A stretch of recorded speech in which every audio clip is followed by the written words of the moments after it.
लोकसभा निवडणुकीनंतर आता मात्र भाजपची सर्वात मोठी पिछेहाट झालेली पाहायला मिळते। 7 राज्यांमध्ये झालेल्या पोटनिवडणुकीमध्ये महाराष्ट्रासह भाजपचा दारुण असा पराभव। 7 ठिकाणी तर डिपॉझिट जप्त झाल्याची माहिती। मित्रांनो, भाजप देशातून हद्दपार होण्याची चर्चा, नेमकी काय अपडेट?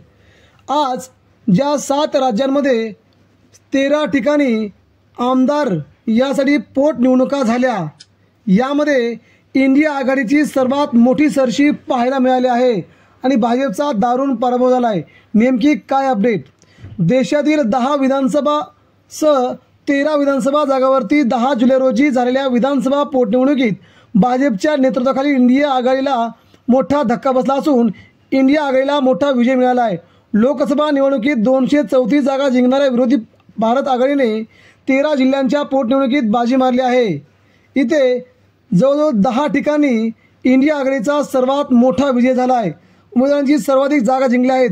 7 राज्ये म्हणजे पश्चिम बंगाल, पंजाब, बिहार, तामिळनाडू, मध्य प्रदेश, उत्तराखंड, हिमाचल प्रदेश या सगळीकडे सध्या या जागा होत्या। या ठिकाणी भाजपचं 7 ठिकाणी डिपॉझिट जप्त झाला असून भाजप श्रेष्ठी आता विचार करू लागले आहेत, नेमका हा पराभव का होतोय आणि कोणामुळे होतोय।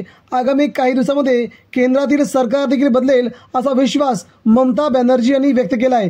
त्यामुळे शरद पवारांसह उद्धव ठाकरे देखील आता त्याला जोर देऊ लागले आहेत। मित्रांनो, या राज्यात झालेल्या पोटनिवडणुकीत भाजपचा झालेला पराभव आगामी महाराष्ट्राच्या विधानसभेची नांदी आहे का? आपल्याही प्रतिक्रिया आमच्यापर्यंत पोहोचवा। धन्यवाद।